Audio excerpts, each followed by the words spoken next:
Ser Minero.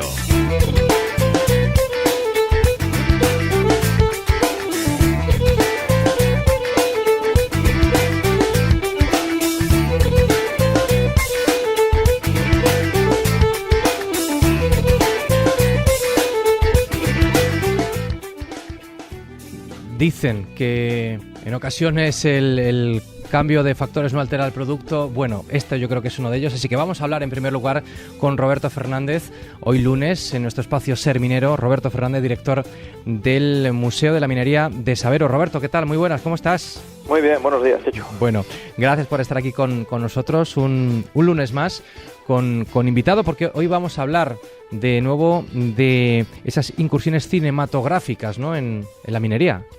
Sí, hoy vamos a retomar, pues lo que hemos dado en llamar cine minero, es decir, aquellas películas o aquellos documentales que de una u otra manera contribuyen, ¿no?, al conocimiento del mundo minero. A veces, como hemos dicho en algunas ocasiones, porque tratan de forma directa temas propios de la minería, y otras veces porque, aunque por la historia que cuentan en sí no es una historia minera, sí que discurre o se desarrolla en ambientes y paisajes vinculados a la mina. Recuerdo, por ejemplo, así un poco de memoria, ¿no?, Los Campos del Silencio, hemos recomendado aquí, Germinal, Pídele cuentas al rey, Solas en la tierra, Cenizas del cielo, Paisajes interiores, En tierra de hombres y Qué verde era mi valle. Creo que son estos títulos los que hemos ya ido recomendando a lo largo de la sección, aunque hay otros muchos, ¿no? Y hoy, vamos a seguir dentro de esta temporada de Ser Minero, quizás la última recomendación que hagamos de cine minero. Vamos a recomendar un documental que lleva por título Tierra Negra, del director de cine Ricardo Íscar, que se rodó en el año 2003, que tuvimos la suerte de poder ver también en el museo, que se rodó en el Pozo Lumajo, en La Ciana, concretamente, Villaseca de La Ciana, que es un pozo de la MSP, y que, como decías tú, tenemos la suerte de contar con Ricardo para hablar de este documental. Pues desde luego, y se lo agradecemos enormemente. Ricardo, ¿qué tal? ¿Cómo estás? Hola, ¿qué tal? Buenos días, Checho y Roberto. Muy bien, muchísimas gracias por atender nuestra llamada para hablar, ¿no?, de aquella experiencia, de aquel documental, Tierra Negra. Que ¿cómo surge? ¿Cómo empiezas a darle vueltas a la idea de llevar a cabo este proyecto? Bueno, en primer lugar, gracias a vosotros, porque ya también hacía tiempo que no hablaba del documental, es del 2003, 2004, y el proyecto surge a iniciativa del Máster en Documental de Creación de la Universidad Pompeu Fabra, donde soy docente, y es un máster en el cual se realizan cada 2 años 3 películas que se realizan con profesionales que acompañan a alumnos del máster. Y la película tiene un origen curioso, porque yo tenía un tío que era minero, ingeniero de minas, y me acuerdo cuando era pequeño en un bar hablaba con mi padre de que en las minas que iban con coches por las galerías, y aquello me fascinó. Y años después me acuerdo que cuando estaba estudiando en Berlín descubrí un libro que era Las Indias Negras de Julio Verne, que retrata el fin de la minería en Inglaterra, y cómo se descubre en una mina abandonada una gran galería. Y aquello, cuando me ofrecieron de nuevo rodar un documental para el máster, pensé en rodar esta película sobre las minas de carbón en España, porque ya antes había hecho un trabajo fotográfico en una mina en Palencia, y me había asombrado que todavía se continuara trabajando de aquella manera. Parecía un trabajo del siglo XIX, ¿no? Y estuve investigando durante mucho tiempo. Investigué en Cataluña, en las minas de Asturias, y finalmente al llegar a la zona de Villablino, descubrí toda una zona minera. La zona de Villablino está toda perforada bajo tierra, y era absolutamente fascinante. Y la idea de que te puedes meter por un pozo y salir por otro, ¿no? A metros de distancia, como de hecho pasaba en Villablino. Teniendo la posibilidad, con esas premisas, ¿no?, que nos estás planteando, pero de poder elegir otros sitios, ¿por qué específicamente León, la minería de León, la minería de La Ciana? Bueno, en primer lugar, hay distintos tipos de minería. En la zona de Asturias estuve hablando también con los de UNOSA, y era muy difícil conseguir los permisos. También estuve en minas de montaña privadas, donde se trabajaba en unas condiciones muy duras, y me acuerdo de estar en una mina en la cual, cuando entrábamos por solamente lo que era casi un agujero en la tierra, y yo no me podía ni dar la vuelta para girar bajábamos 100 metros y no podía ni siquiera girar, y ahí no podía meter un equipo. Y finalmente en el Valle de la Ciana pues descubrí que las minas tenían suficiente potencia, es decir, una altura suficientemente grande para poder introducir un equipo de cine, y también la amabilidad de sus gentes y las condiciones que ofrecían eran las mejores, y la minero-siderúrgica de Ponferrada pues me dio el acceso. Sin ese acceso no hubiera sido posible rodar la película.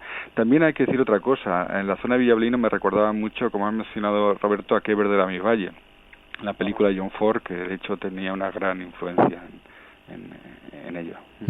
Roberto. Sí, fue un rodaje largo, ¿no? Y complicado, me imagino, Ricardo. Sí, fue muy complicado, muy difícil, porque gran parte de la película, un 80-90%, está rodado bajo tierra, y teníamos que empaquetar las cámaras con el papel de envolver, el papel de plástico, envolver los bocadillos, las plastificábamos casi las cámaras y los micrófonos, y era muy complicado. También las condiciones de trabajo pues son duras. A veces rodamos en los talleres subidos en los troncos, pues con una mano agarrando la cámara, con otra sobre un tronco y no sé, tratando de hacer equilibrios, ¿no? Y por otra parte, claro, rodar en una mina significa rodar con ausencia total de luz, solamente con las pequeñas luces de los cascos y con unas pequeñas lámparas que nosotros llevábamos. Por lo tanto, eso también sumado al polvo, que el polvo de carbón es un polvo abrasivo, convertía los rodajes en una experiencia muy dura. Tenéis que pensar que solamente el hecho de preparar las cámaras nos llevaba pues unas 2 horas al día, y luego también otras 2 horas para limpiar todo el material. Sí. Son unas condiciones realmente muy complicadas, ¿no? Desde el punto de vista técnico. Sí, era un reto, ya te digo, porque rodar una película cuyo origen y fundamento es la luz en una zona tan oscura era ya un reto. Y también para el equipo. Por otra parte, la seguridad, ¿no? A mí me quitaba, por supuesto, el sueño por las noches, el pensar que podía haber un accidente o una rotura de cualquier cosa, y porque la mina sigue siendo peligrosa, y sí lo era. Claro, está que luego eso le conferirá también una importante dosis de realismo, ¿no? De transmitir al espectador la sensación que pueda tener que experimentar cada día que baja la mina el minero, ¿no? Sí, de hecho la película en ese sentido es absolutamente realista. En la película se conocen a distintos personajes y distintas labores del trabajo minero, y por ejemplo la película comienza con la reconquista de una galería. Es decir, la reconquista es cuando se reconquista una obra que ya se había dado por finalizada y se la quiere volver a explotar, y se había ido 2 trabajadores tratando de reconquistar esa galería que está por encima de ellos, y verdaderamente hay un momento de peligro, que me acuerdo que fue el primer día de rodaje, y hay un momento de peligro porque empieza a sonar la tierra, empieza a caer, y los mismos mineros que estaban perforando dicen: venga, apartaros, que si esto empieza a caer aquí no sale nadie, ¿no? Y fueron momentos de mucha tensión. También en otra ocasión rodamos en una galería que se había derrumbado, y bajamos con los mineros, y las caras suyas también nos decían: estos son unos inconscientes, no saben lo que están haciendo y dónde están, ¿no? Decía uno de los mineros, dice: afortunadamente en la mina es todo negro y no vemos dónde estamos, porque si lo viéramos no trabajaríamos, ¿no? Claro, porque además, no sé si, Ricardo, coincidiste en el tiempo, pero en ese mismo pozo, en ese mismo año, en el año 2003, en agosto, pues falleció un minero en un accidente. Sí. 3 años. No sé si fue antes, después, durante el rodaje. Es cierto, efectivamente, 2 meses después de acabar el rodaje falleció un minero. Sí. Ahí mismo donde estábamos nosotros. Y luego posteriormente toda la mina se cerró, ya debido a la crisis de la minería, y sobre todo a cumplir con los requisitos de la Comunidad Económica Europea, y la mina, el Pozo Lomajo, hoy día ya no existe, que yo sepa. Y hablabas de seguridad, pero también hay otro concepto, ¿no?, que sale a relucir aquí en el documental, que es el del miedo, ¿no? Porque la verdad que este es un documental que tiene un objetivo, ¿no?, que es mostrar, yo creo, desde mi punto de vista, la realidad del trabajo, ¿no? Porque es un documental que literalmente te baja la mina, porque la primera imagen es los mineros bajando la jaula, pero luego sí que tiene un perfil humano, ¿no?, porque es el trabajo y también al final acaba saliendo, ¿no?, a relucir el miedo que realmente tienen los mineros. Sí, efectivamente. En un principio no era mi objetivo, pero poco a poco se fue incorporando en la película. Al principio los mineros no hablaban de ello, era un tema pues un poco tabú, y también hablar dentro de la mina de los accidentes es algo que no se suele hacer. Sin embargo, colaboraron mucho, y Javier, Balbino, para todos ellos un recuerdo, colaboraron en la película y accedieron a precisamente hablar de los accidentes de los cuales habían sido testigos, y comentan el miedo, y uno de ellos dice no es miedo sino pánico, ¿no? Algunos de ellos lo habían pasado muy mal y habían visto varios de ellos morir a compañeros suyos, y en la película describen el hecho de encontrar el cuerpo sin vida de un compañero, algo muy muy fuerte, muy doloroso. Y verdaderamente al principio los mineros pues tratan de esconder ese miedo, de no hablarlo, pero poco a poco sí lo van confesando, y eso hace su trabajo para mí mucho más valioso. Nos has hablado o has hecho referencia, Ricardo, a algunos pasajes concretos, ¿no?, del documental, pero ¿cómo se vertebra, cómo se estructura la historia que nos cuenta Tierra Negra? Desde ese punto de vista, ¿no?, ¿cómo se planteó el guión? Sí, yo lo planteé, claro, siguiendo esa estructura de la que te hablaba de las Indias Negras, el cuento de Julio Verne, porque las Indias Negras se basa en que en aquella época en Inglaterra se decía que había más kilómetros de ferrocarril por debajo de Inglaterra que en todas las colonias que tenía el Imperio Británico, es decir, que Inglaterra estaba toda perforada en el interior. Y yo imaginé una historia en la cual, en un principio en España, podría estar toda unida por debajo, es decir, que podíamos entrar en un pozo por Asturias y salir por otro pozo en Cataluña. Eso lo concentré de una manera metafórica en Villablino, que de hecho en Villablino podía pasar. Y se hacen 3 descensos y ascensos, y en esos 3 ascensos y descensos se cambia de estación, es decir, se ven 3 estaciones del año, y se van conociendo a una serie de personajes, en la primera parte a una serie de mineros, en la segunda parte otros, y al final otros, y vamos viendo las distintas labores y sus distintas historias. Hay alguno que está a punto de prejubilarse, otros 2 cuentan sobre los accidentes que han tenido, y también hay una historia de un niño y un antiguo minero ya prejubilado que están dando paseos por la montaña, y el niño es un niño que tiene 6 años y le lleva a grutas y le empieza a hablar de la mina, y el niño pues siente esa pasión y esa iniciación por el mundo subterráneo, ¿no? Porque la película también tiene ese homenaje a las novelas, ¿no?, como Walter Scott, o las novelas o las películas de John Ford, ¿no?, ese mundo mágico y misterioso, ¿no?, del cual habla también Mircea Eliade, ¿no?, de las profundidades de la Tierra, sí, donde es un mundo, donde el Tártaro, donde, ¿sabes?, se dice o se decía en la antigüedad que los mineros, cuando penetraban en la tierra, lo que decían, entraban dentro de la madre tierra y iban provocando abortos, es decir, sacaban al mineral antes de que el mineral alcanzara su forma perfecta, y la forma perfecta finalmente pues el oro puro, ¿no?, casi la piedra filosofal, ¿no?, y se iban provocando arrancando a la tierra lo que la tierra iba gestando poco a poco.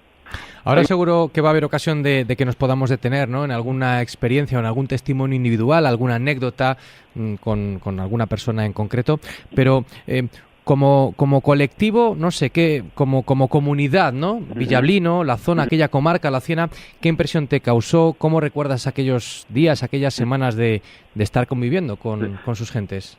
Con muchísimo cariño y con mucha admiración, ¿no? Admiración, por supuesto, porque son personas valientes, aguerridas y con un gran sentido del humor. Son muy positivos y haciendo bromas. Era también muy divertido estar con ellos, y gente muy amable, muy hospitalaria. Te advierto que las grandes comidas que luego nos daban con la carne buenísima de Villablino y bebiendo con ellos los vinos y las cervezas y charlando de lo que la minería, lo recuerdo como una experiencia muy muy grata, y mantuve amistad con ellos pues durante muchos años, y con algunos de ellos todavía sigo teniendo contacto. Amigos, al final éramos amigos, y la película, fíjate que la comenzamos con un guión más o menos estructurado, pero sin tener muy claro los personajes, y poco a poco los personajes se nos iban acercando y íbamos trabando amistad y se fueron incorporando a la película. Guardo mucho cariño, y lo que me queda también es el recuerdo y el olor de lo que es la mina. Todavía cuando llueve y huelo por aquí en Cataluña el pino en las calles, siempre, y la humedad, tengo la sensación de que estoy en las minas de Villablino. Roberto, ¿alguna pregunta más para nuestro invitado? Sí, nosotros en el museo en mayo pusimos dos documentales latinoamericanos también relacionados con el carbón. Uno era Los hombres del carbón y otro Los hombres del carbón 10 años después. Entonces me parece que, bueno, pues la pregunta es obvia, ¿no? Ricardo, ¿no hay forma de recuperar este documental, hacer una segunda parte, animar a algún alumno de la cátedra a que retome el tema de la minería, o ha sido un hecho aislado que... Espero que no. Yo creo que aquella fue una de las primeras películas que se rodaron íntegramente en una mina de carbón. Creo que más adelante se ha rodado alguna otra en España, y sí me gustaría que hubiese una segunda parte. Por mi parte, encantado, y si lo hace alguno de los alumnos o cualquier otro cineasta, pues por supuesto también. Yo creo que el tema sigue siendo y estando muy presente, y ¿por qué no? Por supuesto que sí, las historias siguen existiendo, siempre son historias humanas, y yo creo que merece la pena narrarlas, y merece la pena otra vez el esfuerzo de descender ahí abajo y seguir con ellos. Yo creo que sí. ¿Qué recuerdas de la sensación, de la impresión, del impacto que pudo haber causado en los espectadores este documental Tierra Negra? ¿Qué te contaba la gente que tuvo ocasión de ver el documental? Yo creo que el impacto era parecido al que yo tuve la primera vez que descendía a una mina. Varias cosas. Por una parte, la sensación de estar viendo algo que uno desconoce, es decir, desconocemos absolutamente cómo trabajan los mineros, cuál es su esfuerzo, dónde se tienen que meter día a día, con esa oscuridad, con ese peligro, con ese polvo, en esos lugares que parece, bueno, que son alpinistas. Es absolutamente admirable. Por lo tanto, en primer lugar, la admiración y la sensación de riesgo y de peligro. Y por otra parte, algo que también yo creo que está dentro de la minería, del carácter minero, que es la fascinación. No podemos olvidar que se trata de una aventura, que hay un riesgo y la adrenalina corre, y eso, lo que decía un minero, que es que la mina envicia, es decir, también hay una fascinación por ese mundo subterráneo y por ese riesgo, ¿no? Pero sobre todo la impresión, ¿no?, del trabajo tan arduo y tan peligroso que están haciendo, la admiración. Bueno, Roberto, pues nada, otro título de referencia que nos anotamos, ¿no?, en nuestra particular filmografía minera. Sí, además un título de los imprescindibles, porque es un manual puro y duro de la vida del minero, desde que entra hasta que sale de la mina. Tierra Negra, de nuestro invitado esta semana en Ser Minero, el realizador Ricardo Íscar. Muchísimas gracias y te mandamos un fortísimo abrazo, Ricardo. Gracias a vosotros. Yo no puedo parar nunca de pensar en la película, y sobre todo cuando escucho estos accidentes como el de los mineros en Turquía, siempre me acuerdo de dónde están y lo duro que es. Así que si esta película ha podido o puede colaborar para que conozcamos este trabajo y el carácter y el arrojo de esta gente, pues bien está. Estamos muy agradecidos. Gracias, Ricardo. Un abrazo. Un abrazo. Y gracias, por supuesto, a nuestro habitual de los lunes, Roberto Fernández, director del Museo de la Minería de Sabero. Hasta la próxima. Hasta el próximo lunes.